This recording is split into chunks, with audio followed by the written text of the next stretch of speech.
morning, everyone, and welcome to FSB's Climate Clinic on net zero policy and flood risk, a practical and interactive session where you will have the opportunity to pose your questions directly to the experts. My name is Emma Smales and I am delighted to be your host for today's session.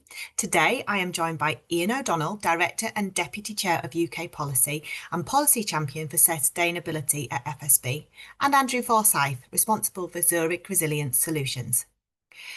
Climate change presents a growing risk for small businesses, from navigating net zero to the increasing risk of flooding. But knowing where to start and how to access the right support can be really difficult. In this session, you will gain clarity on the policy landscape and what it means for your business, learn how to assess and manage the flood risk and using practical tools and guidance, and discover how Zurich Resilience Solutions can support SMEs like you in building climate resilience. Whether you are just starting your sustainability journey or facing specific climate-related challenges, this session is designed to help you really cut through the complexity and get the answers that you need. So I'm delighted to welcome Ian and Andrews. Great to be here. Thanks, Emma. Thank you. So let's get started. So Ian, what do small businesses really think about sustainability and net zero?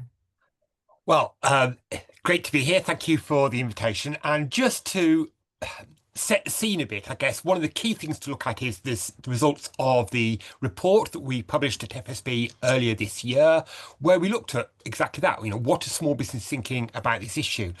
So 64% of small businesses think that this should be a high priority for the government. So it is an issue which small businesses think is important. 60% have made some changes to their business around perhaps introducing low energy use equipment, any light bulbs, those sort of things. 28% are using personal savings to invest in their business in order that the business can become more sustainable.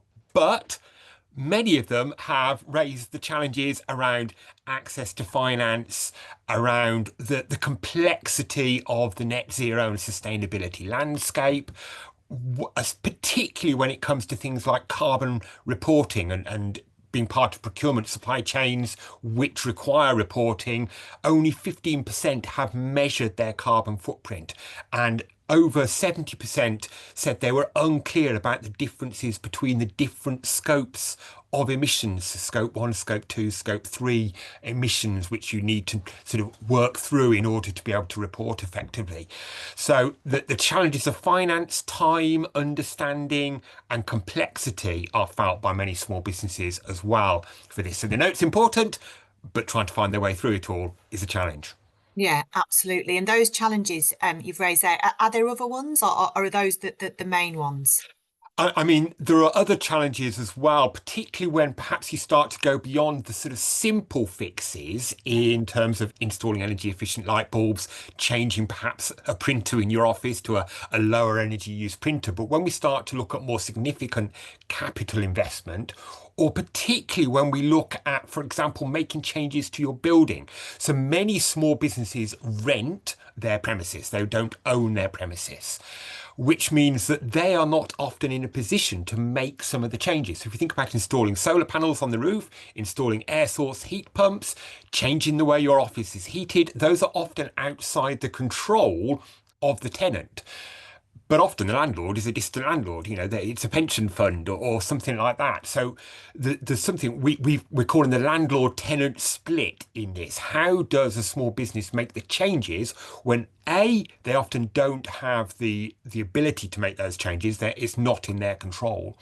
Or secondly, often the leases by smaller businesses are relatively short leases, a 5-year, maybe a 10-year maximum lease on the premises. Well, the return on investment, the payback cycle for some of these investments, particularly of solar or a larger scale heating transformation for a building, are longer than that.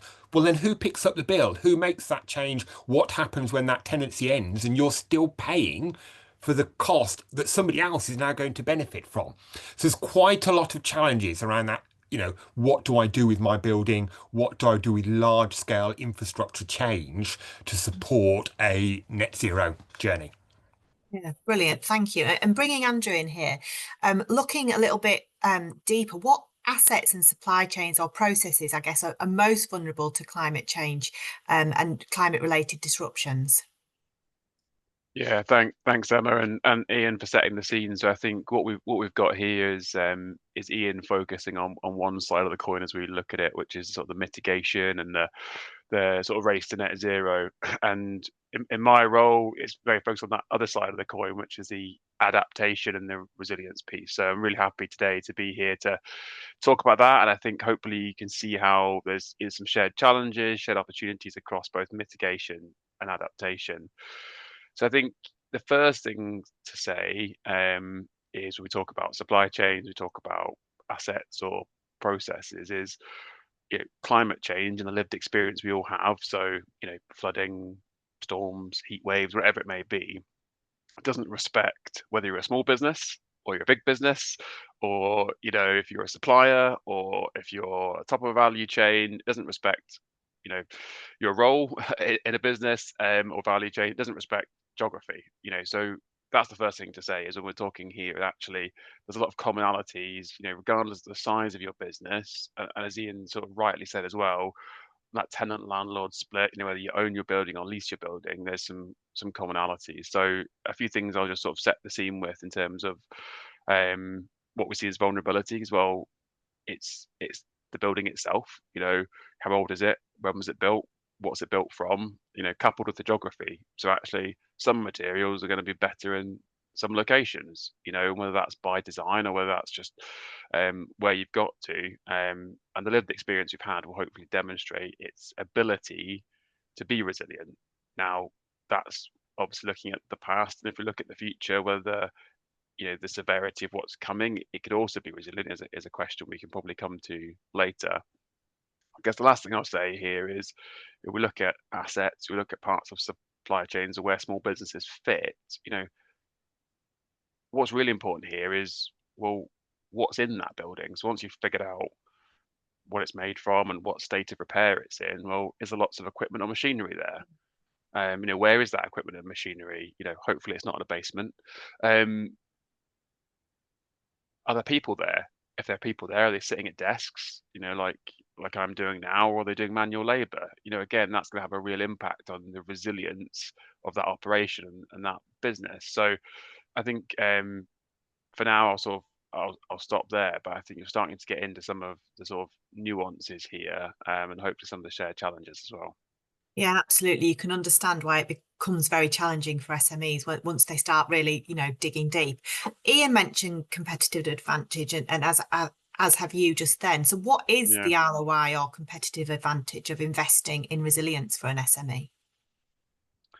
Yeah, it's something I regularly talk about, and I'm glad this question is being addressed, because I think we've talked already about energy efficiency and light bulbs and solar and EVs and all the stuff, which I think is probably more well trodden. I think the business case is relatively clear, and so there's been lots of funding rounds and it's trying to support the adoption of that, and I think we've still got a way to go. The adaptation piece is sometimes harder to make that business case for an ROI. There are general economic views that for every £1 you invest in resilience, you sort of can avoid around £8 worth of damages, and there's obviously wider benefits as well, which maybe aren't as financially quantifiable around sort of maybe people and safety and other things. But there is a general sense of investing now will benefit. I think the challenge there, just to give the sort of balanced view, is to be comfortable on that business case, and to turn this into a competitive advantage, you have to be comfortable with the uncertainty within which you're making that decision. So ironically, and it's not lost on me, that there's risk inherent in trying to de-risk this, right? In terms of you're involving climate data, models, scenarios, you're trying to protect against something that hasn't happened yet. And so that business case is trickier.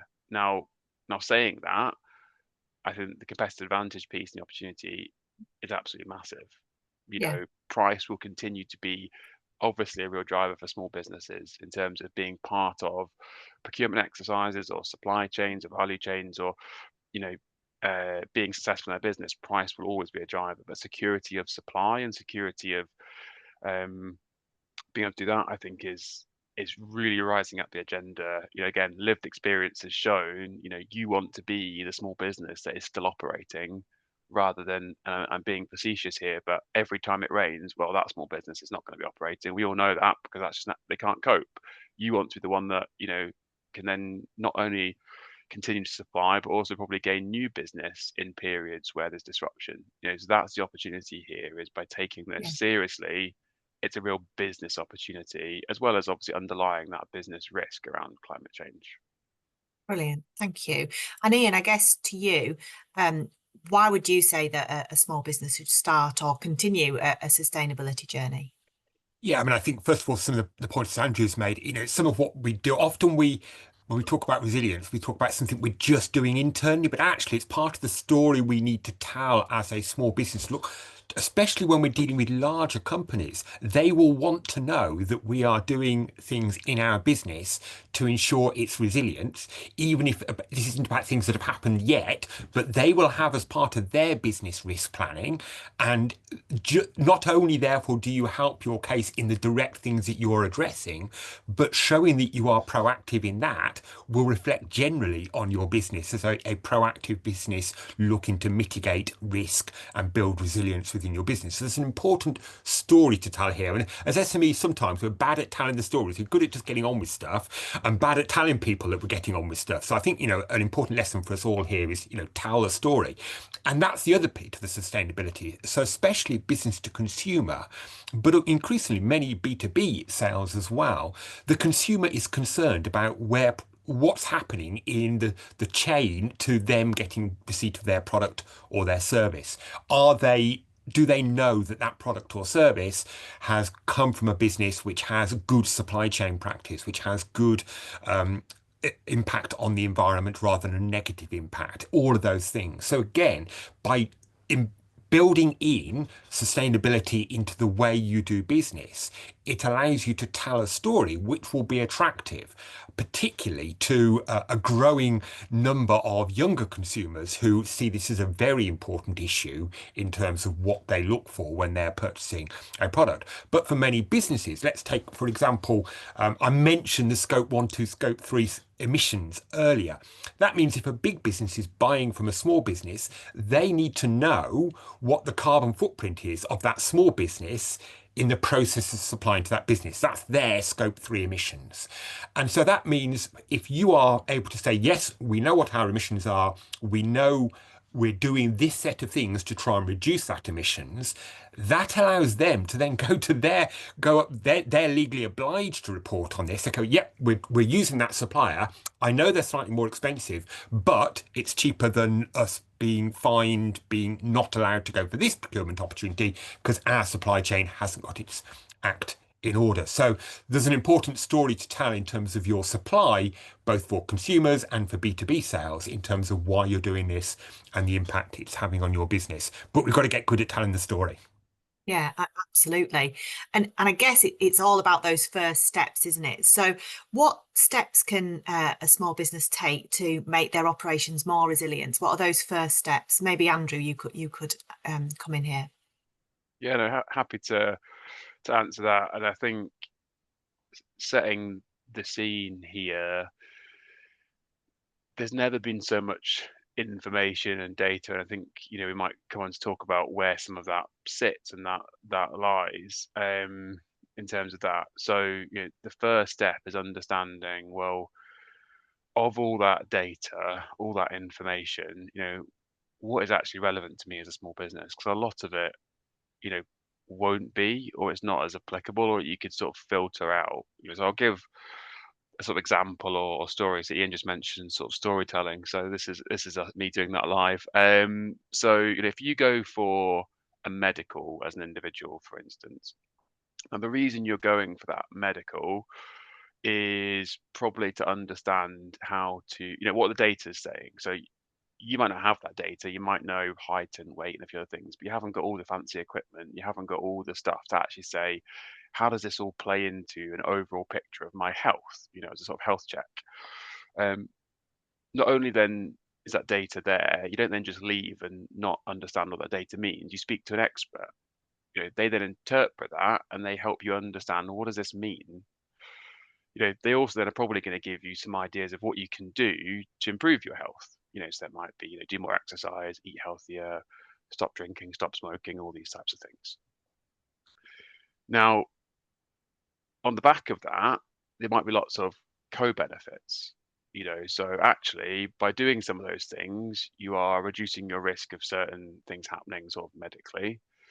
You might actually be, have better mood, better sleep. You might save money even by some of these new habits. You might even get, dare I say it, cheaper health insurance, because actually you're showing all these various signs of, you're a more insurable proposition. And the reason I tell that story is if you extrapolate that into the small business context, there's a similar sort of process of, well, what information is there? Well, there's loads here. What's relevant to me? Of that that's relevant to me, what other suggestions or recommendations that I'm going to do to reduce my risk? And then latterly, what are all those co-benefits? Well, actually, some of these things might actually just save me money, regardless of my resilience. They might make us, go back to that competitive advantage. Some of the things we're doing might just mean that we get more business and more customers. But fundamentally, it's also underlying helping that resilience in terms of the individual story context. You're going to be happier and healthier, and as a business, you'll be happier and healthier. So for me, it's about understanding what information and data is there. What's it saying? Is it saying you're in a high flood risk zone? Did you know that already? Is that a known bit of information, or is that something that's new to you because you've not actually had a flood yet? You might have, got away with it, shall we say? And then it's working it into, well, as a small business, whether we own our building and assets or whether we don't, how do we leverage that into our existing plans? So what are our plans to negotiate our next year of our lease, for instance? How are we pushing that back on some of the landlords here about assurances, for instance? Or if we do have ownership over what to do, we've got a retrofit program coming up.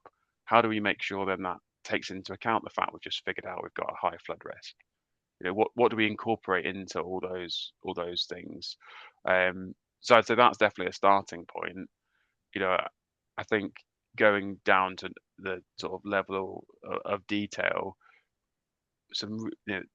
we talk about climate, we talk about data, and sometimes if I'm chatting to people, it can turn people off that because it's complex. It's all these things I mentioned around scenarios and it's models, and I don't really get it. I don't really understand what it's telling me. Well, actually, if you flip that around and we're talking about flooding, for instance, there's some really basic things that we talk to our customers all the time about, which are, you know, not really anything to do with what the data's saying. It's, have you got drains in your property? When was the last time you unblocked your drains? You know, it Yeah. seems really small, but actually, the level of rainfall that sometimes can happen can be, you know, it's simple things, in terms of, or actually around your surrounding property, are there other sort of areas that, some basic maintenance or some basic work would increase your resilience? And it's not a massively expensive exercise. It's some of your basic operational, duty, I guess. So, you know, sort of two sides to that. There is stuff to be done around the information data, but there's also really practical things to be more resilient in terms of, how on top of some of these maintenance or operational activities are you in your business? Yeah, brilliant. Thank you. And I guess, Ian, we've spoken there about what the business can do, but what are we, FSB, doing and asking government for and to help on these areas? Yes, so various things, as you would expect. So some of it is around saying to the government, there's lots of confusion in this space at the moment, lots of different standards, different approaches. If you look at the procurement piece, so going down a sustainability and carbon reduction journey in order to be eligible for procurement opportunities. And yet, if you go to 10 different government agencies or large public sort of companies looking to procure, you'll probably find 15 or 20 different forms that you're going to have to fill in to report on basically the same stuff, but with slightly different questions asked in slightly different ways. And then you look at the carbon accounting tools, and many of them will, if you put the same set of data in, you get different outcomes based on the models or whatever. So we're saying actually one of the things you need to do is just look at this space and look at how it can be simplified, and sort of a universal process for this, which then allows us all to be more confident in the numbers that are being produced, and to basically, a bit like we do with our VAT returns these days. If you've got Making Tax Digital accounting software, you press the button, it transfers the data to the body that needs to know that data. We need something as simple as that, to allow us to do the carbon reporting. And actually, one of the activities that FSB is involved in is with Bankers for Net Zero, looking at sort of automated data transferal from data source through to reporting, so that in effect the small business owner doesn't have to spend that time doing the reporting. So government support and enable some of that activity is really vital. The landlord-tenant split element that I talked about, that's a key issue that we're taking to government, saying, look, this isn't something we can directly do something about, but we are very aware there's an issue here. Here's a set of case studies. By the way, anybody on the call who's got case studies around anything like this, we love case studies. Here's some case studies. We really think you need to dig deeper into this and start to look at what do we do to make sure that both parties can come to an outcome which is good. And then finally, looking at some of the issues around access to finance. So saying, how do we, access to finance, for anybody who's been involved in policy making, is an ongoing issue on a whole load of fronts for SMEs. And this is just one area. And in particular here, we're saying actually carbon reporting is complicated. And some of the funds and grants and finance that's out there makes it even more complicated. So let's not have as an outcome of that, in effect, finance exclusion, because these small businesses can't necessarily do the reporting in quite the way that's needed for the financial institutions, and so they're no longer able to access finance and not able to access the grant. And saying, actually, we just need to be practical and hands-on and help small businesses, rather than saying, oh, here's another load of forms to fill in.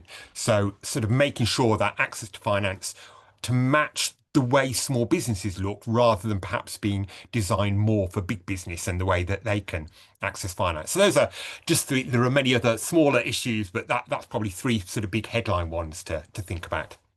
Yeah, that's really interesting. We've just actually had a question in from Chris about the cost of achieving net zero is very high, and what sources of finance are available now to offset costs for small businesses.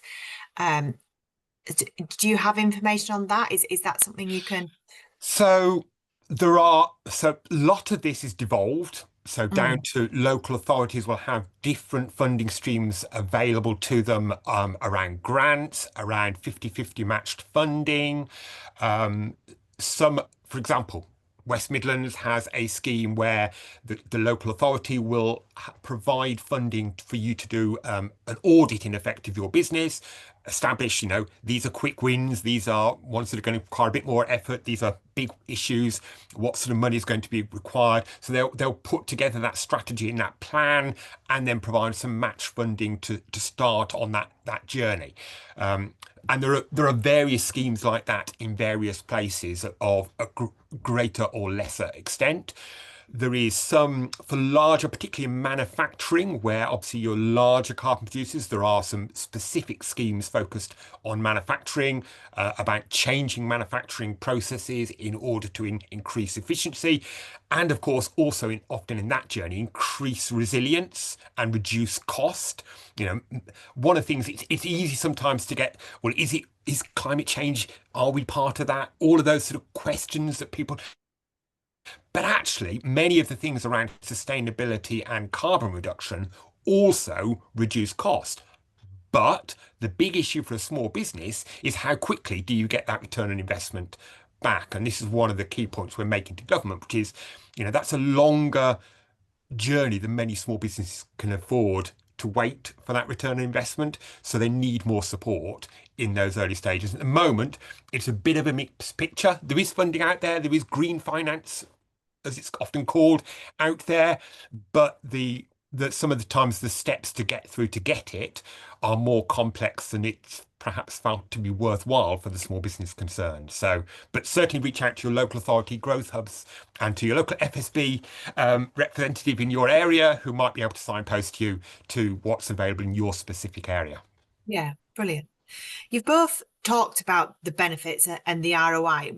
Andrew, how can businesses communicate those resilient plans to staff, customers, and partners, and how do they engage those key stakeholders?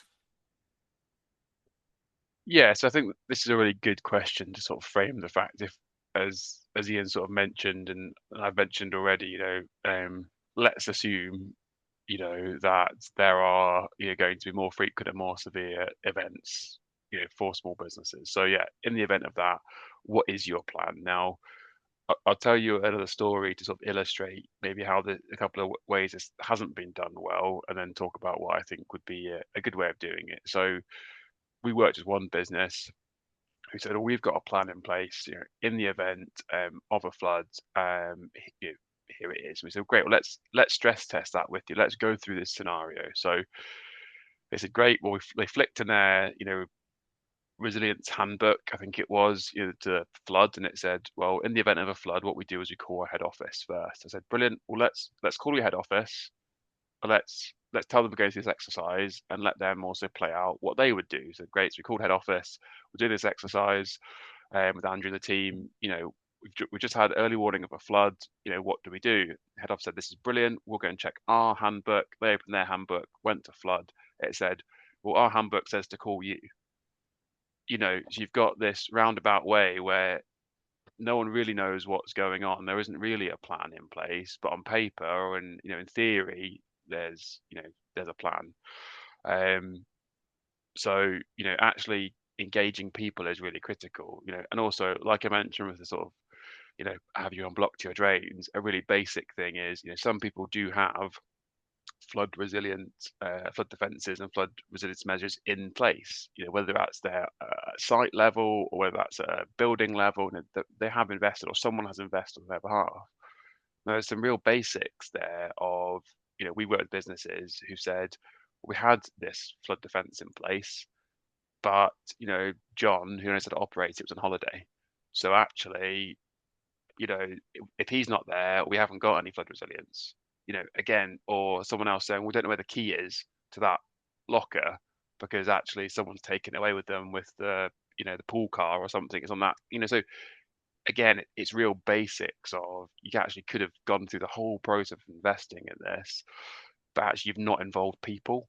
You've not Yeah. really got them on board with the reality of responding to an event. So for me, the people aspect is critical. So again, thinking about, let's use flood again as an example, that in the event of a flood, let's think about who would be involved from a business. In a small business, some of these people may have multiple hats on, but let's assume they've all got individual roles, or, absolutely insurance manager is going to be involved if there's a flood. You might have someone from the risk team there. You'll have someone from the legal team there. You might have someone from the board or the executive team there. You'll probably have someone from HR there involved, from people. You'll have the operational, manager who's involved in that building or asset. So that's already multiple people involved in the reactive sense of a flood. So if you turn that around and say, if we're trying to proactively manage risk here, well, all those people and probably some more as well should be involved. So I think that's part of the message that we try and communicate is this is not just, one person, the sustainability person, or whoever's got sustainability responsibility. It's not just their issue. Climate risk, as we see it, is a business risk, and therefore the right skills need to be brought to the table. And if you're thinking about business cases like we've talked about and applying for funding or earmarking funding, then absolutely, you need the people in finance to be helping you to make that case. You absolutely need the people within legal to understand, well, which regulations or which reporting requirements, do we have to do, and therefore how does that help, build your case. You need sustainability if they've got the data. Insurance might be able to help either with funding or with the level of risk. So you've got all these people with skills, and it's about involving them, right from the start. because as I said, they had been involved towards the end, and as again, just to give some real practical stuff, know where everything is, so in the event, they stress test this. We do fire alarm testing in buildings. Why are we not doing these type of exercises? Probably not as regularly as once a week, but on a quarterly, half-year basis, go through your processes. You might have new people. There might be,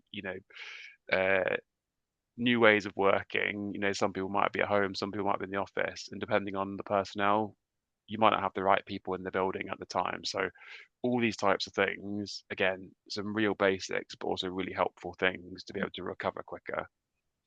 Brilliant. Thank you.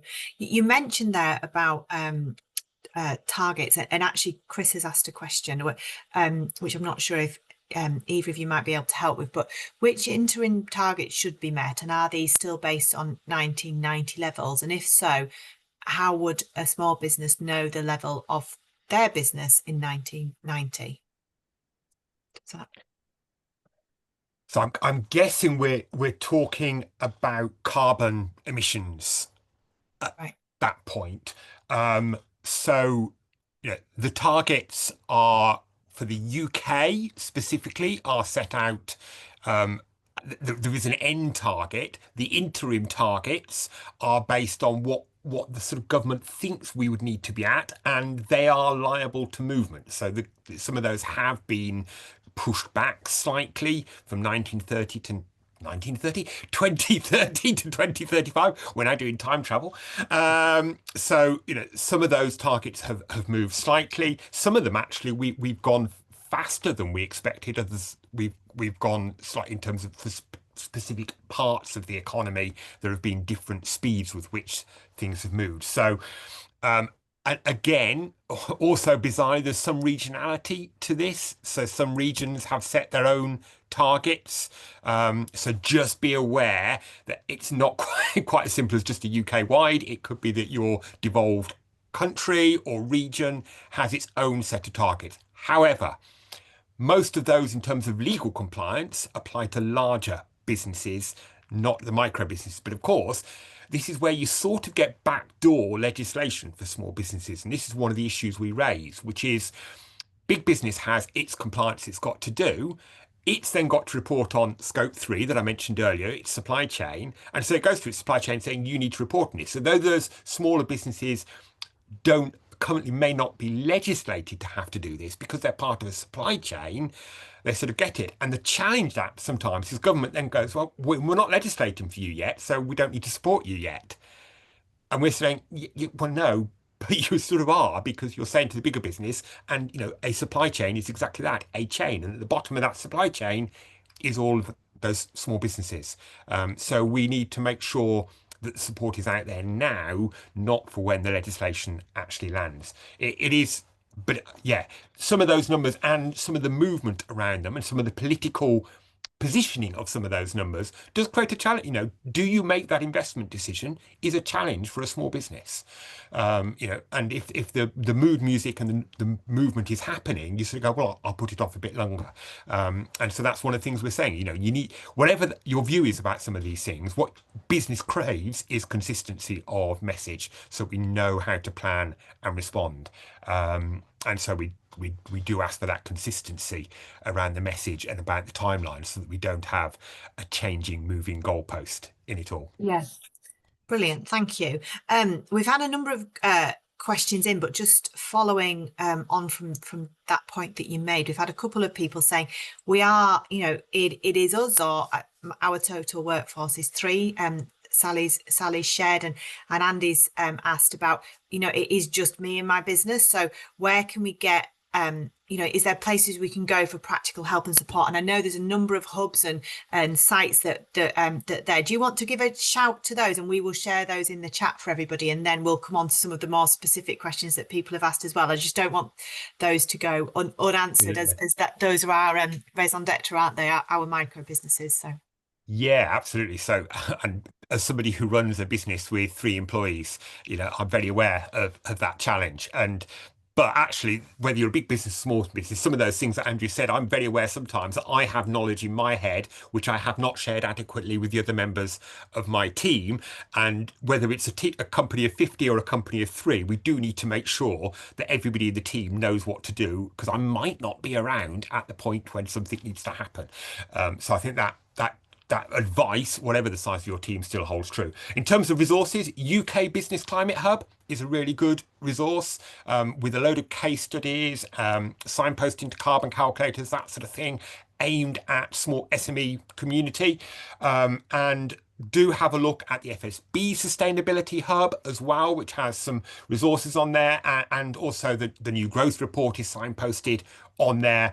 And both of those have case studies, worked examples, ideas around things that you can do and where you can go to find support and help, including, as an FSB member, access to some of the sort of legal help hub and some of those sort of bits and pieces which you can access as well to help you if you're looking at some of the more complex areas of this particular field.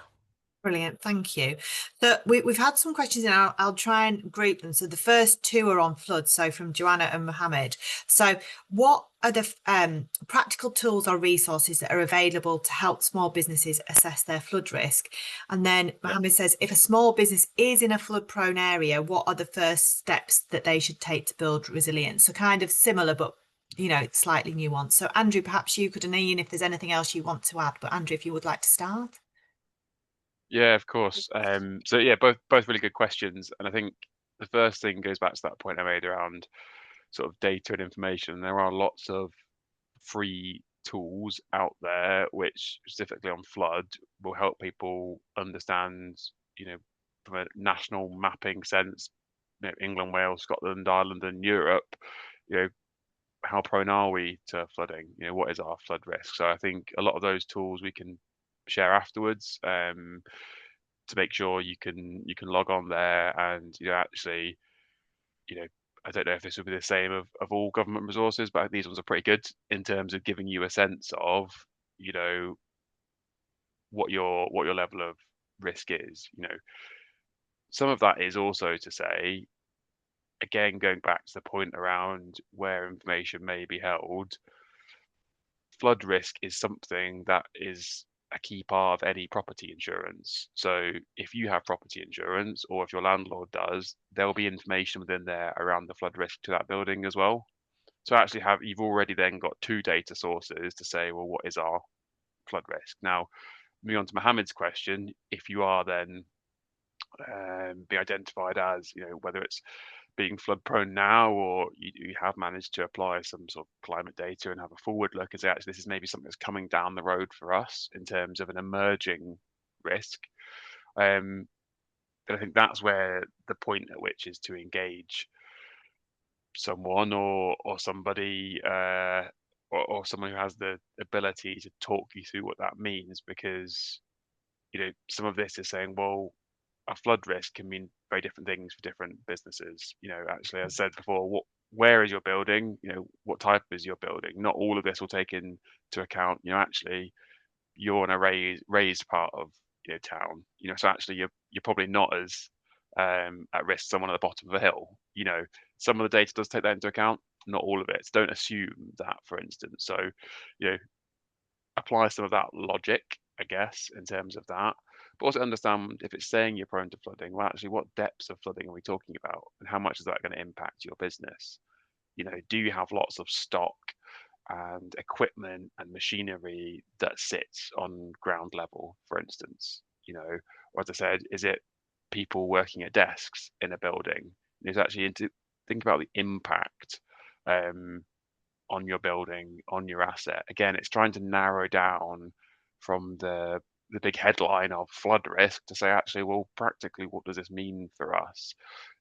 I do think, I don't want to give anyone sort of any flashbacks, but COVID did show and did stress test a lot of people's business continuity and business resilience. And actually, there are some commonalities to show from that in terms of what you would do in the event of an event where you can't use your premises, for instance, and what that looks like in terms of operations.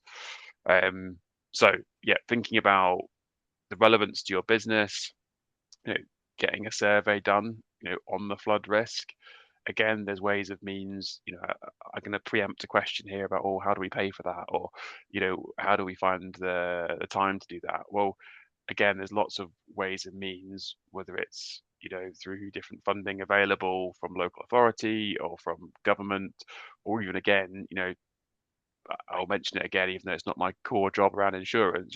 There are parts of um, insurance relationships where these surveys can be done as part of that, because fundamentally insurers and the insurance market don't want to take on more risk than any surprises. They like having everything out there.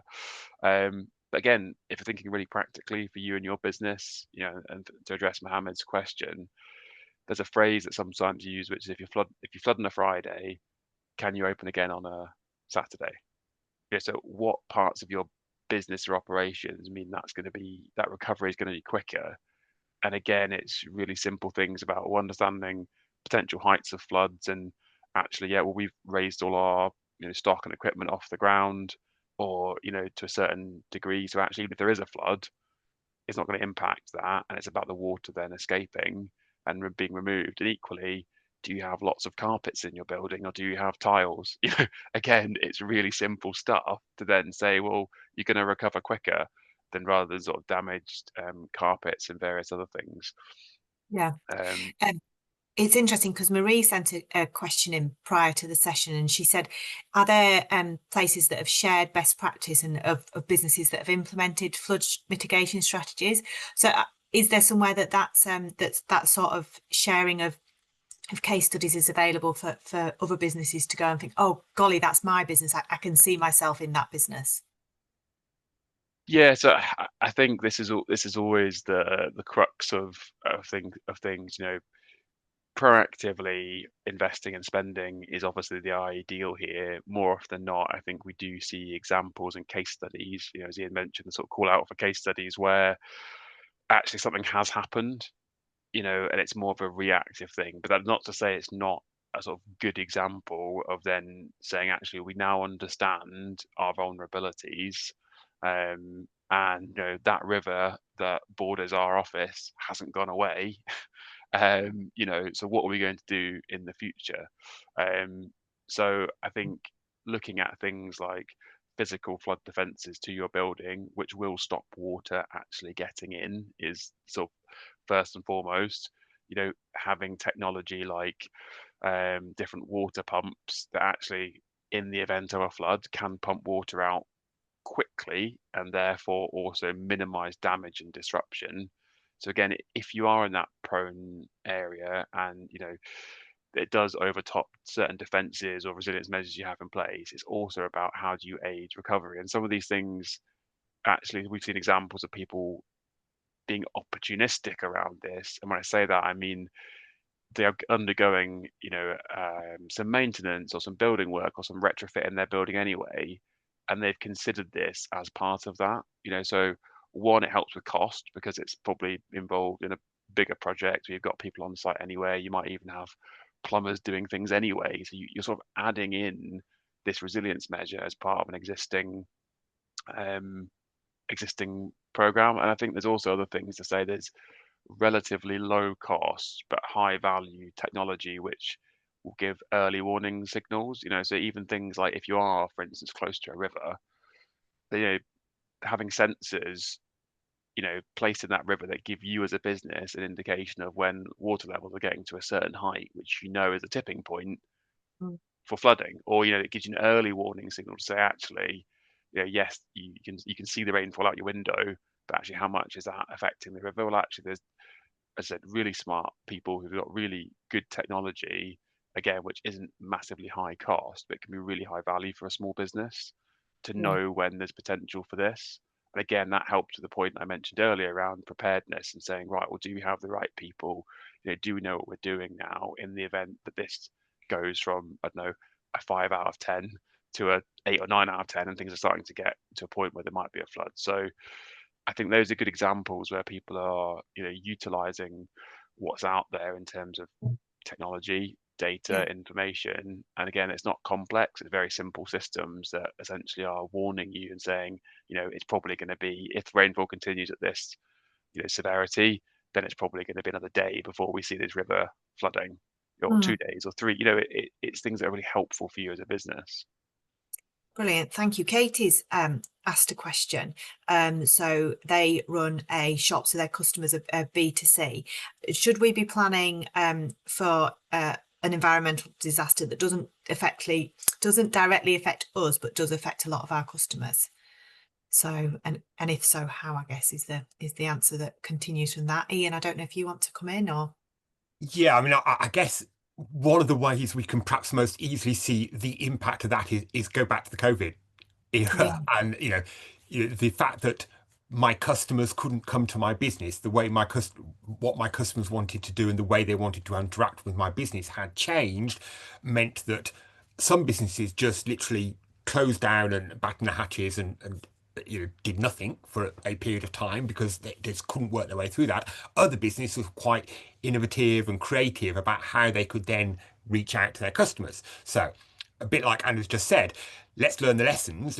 Obviously, we're not necessarily saying that scenario, but the scenario around my customers can't interact with me in the way that they do currently because of an issue. I'll give you an example from my own experience. I go regularly to a little village up in the northwest of Scotland on holiday. The only way to get from one side of the river to the other side of the river is one bridge, and it got swept away in a storm. This is a couple of decades ago. So the journey to get there from one side to the other was a 110-mile round trip by road. So, what could you do as one of the businesses that's based on one side of the river to serve its customers on the other side of the river? And it's that sort of thing, rather than waiting till it happens to think about that sort of what if question, it's that proactive approach to say, what are the things that could happen? What are the ways that my customers might, due to flooding, we're fine, we're at the top of the village, but all my customers are at the bottom. What can we do to support, enable, and engage with them? And bearing in mind, going back to that story piece I was saying about, if we do proactively support and help our businesses, our customers during a difficult time like that, it's a good story about showing community engagement, and often that gets rewarded in long-term customer loyalty. So there's a direct benefit in being able to continue to trade, and B, there's an ongoing benefit in terms of being a valued part of a community in that context. There are no easy, I can't give any answers because every context is different, but the key thing is to go, right, what could happen? What could we do in that scenario? And B, think of some of those inventive ideas around how you might be able to do it. yeah, brilliant. I'm going to put two together, which are about power, but forgive my ignorance if they're completely unrelated. But there are a question from Mark and another question from Colette. So Mark says a lot of net zero for his business revolves around lithium batteries, storage, energy, or powering machines. Is there plans to provide guidance on storage of these batteries, especially as insurance companies seem to be more aware of the risks involved? So I'm assuming asking questions about that within his business. And then Colette, electricity failure due to storm damage, would you suggest generators are a good investment? So kind of like feeding into that part about an environmental disaster. But I don't know, Andrew, do you want to come in here, and Ian, you chip in? Yeah. Yeah, I could definitely lead off on that, and I think battery energy storage, I think, is a really, really interesting one, and so some of the sort of my counterparts within Zurich Resilient Solutions have done some really, really good work on that and looking to sort of de-risk that. So I'm noting it's a really important part of the transition and sort of the energy equation going forward, and definitely from the insurance side, doing some of that de-risking work. Insurers don't want to be the ones that are providing a barrier to this technology in the same way that investors or banks don't want to be, but they also want to make sure they're not, investing in something or insuring something that is, at a level of risk they don't know. So they're doing a lot of work on the fire risk around that. So communicating, understanding, putting mitigations in place to ensure that that is a good investment for businesses, making sure that insurers and banks and other funders are happy as well. and it links into something, we released a report, a Zurich Resilience Solutions report in June, exactly on this, which is about energy security and de-risking that, because actually we're already in a position where, well, we've got a balance. We've got, I've got these wind turbines in my background. We've already got aging infrastructure, wind turbines, for instance, that can't cope with future projected wind speeds. So everyone thinks about renewables, and the energy space is really shiny and new, and there is lots of new and innovative stuff happening really quickly.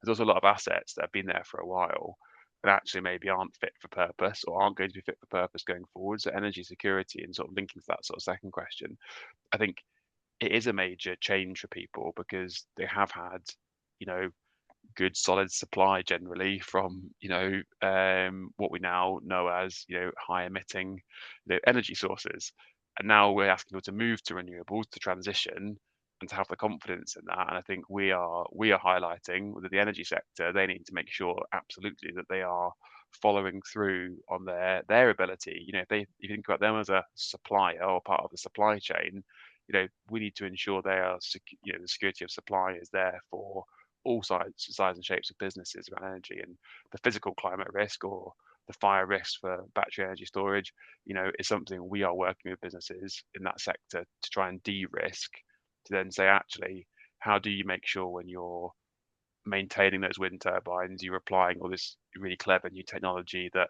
wind turbines can pivot with different wind directions and speeds to make sure that they're still efficient and they're still generating what they need to.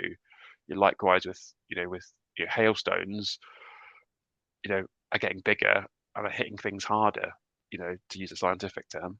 And so solar panels, are getting damaged because they weren't built to be resilient, 10, 15, 20 years ago. But now they are, because they recognize the damage on that. So, we're working with those businesses as they make those decisions going forward. How do you be resilient by design? How do you also maintain or improve what the existing infrastructure and assets are? And just, I guess, to round that off, because I mentioned hail, I think that point around losing customers in the event of a extreme weather event, for instance. We actually had a conversation with a windscreen repair manufacturer. Said, can you tell us where there is going to be increased hail, because that's where we want to open up more businesses, because we recognize we're going to get more business. There's an opportunity creation in that space, because they're saying it's not a bad thing for us. Hail and damaged windscreens means more work. So it's the different mindset, shall we say, very entrepreneurial in that space. But yeah, hopefully that's helpful. Just to come in quickly, Emma, on the perhaps the very basics micro businesses can do on some of the, so a generator. Actually, one of the key things here is batteries, rather than perhaps the old-fashioned petrol generator. Yes, you need the big ones if you're perhaps a manufacturing businesses and need that sort of larger scale supply. But now you've got many of these sort of portable battery units that you can run several computers off, laptops, do recharging of mobile phones for an extended period. A really good solution. And bear in mind, I'm aware of, forget all of the climate risk. Many rural businesses will still rely on overhead wires to get power to their business, which means they have for decades suffered from interruption. And actually, some of this battery technology that's now available to us means that we can put in place resilience that previously was unaffordable or took too much space, all of those things. So they're a really good solution. But the flip side, the battery risk. So therefore, key thing, A, is be careful where you buy from. Buy from reputable battery suppliers, not from cheap imports. There's a reason they're cheap. They haven't got the quality built into them. And that's the key thing. And then secondly, it's a bit about look where they are. So, do you go and put them in a room with a whole load of paper with no airflow around it when they're charging, etc., etc., because they get hot when charging. That is the nature of the technology. So don't put them in a space where there's no airflow, where they're going to get hot. Think of where there is in your building that you can put them that reduces that risk. And even if you've got small batteries, I've got a small container, which means I can store my sort of day-to-day battery packs and so on in, which means that if they're in a fire, either because they've got a fire or because they're in a fire, they don't become dangerous. So it's a fire protective box basically for storing them in, and relatively cheap, and just gives me that extra peace of mind. Brilliant. We've probably got time for one last question from the audience. So it's from Emily, and it's just, we're seeing more extreme heat in the UK. Is there anything small businesses can do to adapt to extreme heat? I mean, this summer was extraordinary. So maybe, Andrew, is there anything on extreme heat? Yeah, it's a really good question, and I think definitely one, that fits in with some of the wider themes I've talked about in terms of, in the UK, we're not known for our weather, but we might be known soon for it because they're starting to grow champagne in certain areas of, in certain England, aren't they? So, you know, we are a country that is not used to the extreme levels of heat. We haven't got the lovely buildings that by design sort of stay cool, like in, Italy or Spain or Greece or somewhere that, they know that's their climate. We have a building stock that, there's still a big push to heat. So there's still the warm homes plan by the government to try and keep them warm. We're pivoting quite quickly to the cool homes plan, in terms of how do we keep people at home and at work, because you get into the point that I'm sure Ian can come back on, is to say we can't just stick loads of aircon, in all Yeah. these places. There are better, more efficient versions of that. But then if you have the challenge then of emissions, you're either heating your office in the winter, or you've got aircon on full blast in the summer. So one, those bills are going to go up, and two, the emissions reduction is not gonna Yeah. hit. So I think part of that goes back to some of my points earlier around, when you're speaking with your landlord, if it's a leased building, or whether you're in charge of the repair and maintenance and upkeep of your building, you know, either, ask these questions of your landlord, around some of this stuff, because, they're going to want your business at the end of the day. And actually it will be probably increased stipulation when you're looking at contract to say, look, we've got lived experience of being in offices that are really hot. We don't want that again. Can you guarantee that? Or can you show us what Yeah. resilience measures you're putting in place? So actually you turn the tables a little bit here and say, actually, in terms of getting premises, but if you are then responsible, you know, whether you have regular sort of maintenance or building projects, how are you incorporating, cooling measures, sort of passive cooling measures, for instance, within Okay. that? How do you work with people to have that in the design? Brilliant. Thank you. And we've Just literally got, very oh, quickly, Emma, on that one. Working time practices, okay. actually, Yeah, one of the things with small businesses, we can be flexible. So, one of the ways hot countries cope is by not working in your very hot period Yeah. of the day. Very good And is point. it perhaps time for us to look perhaps at the Yeah. working ways that we work? Thank you. Really good point. We've literally got 2 minutes. I just want, and it's, what is your final piece of advice for small businesses following our conversation? What would it be? You've got 10 seconds each. Mine's going to be just make a start. So don't let the perfect be the enemy of the good. There's lots of things we've talked about. Oh, that's too big a project. Get started, do something. And as you build confidence and you build knowledge as you start the journey, you will end up finding that a lot of the things are a lot simpler than perhaps we think they're going to be. So just Yeah. make a start. Brilliant. Andrew. yeah, I'd echo that, and I'd say, share information, collaborate with your ecosystem, whether that's suppliers, customers, clients, other businesses like yourselves, logistics partners, insurers, even, talk about this stuff. And again, like Ian said, you'll be surprised at how many other people are also wanting to talk about it and also probably can be part of the solution. Perfect. Thank you. So a massive thank you to you both. It's been really, really useful. I want to say a massive thank you to everybody who's tuned in and submitted questions. Chris, Ruth and Richard, thank you for sharing those case studies in the chat. We will definitely be looking at those.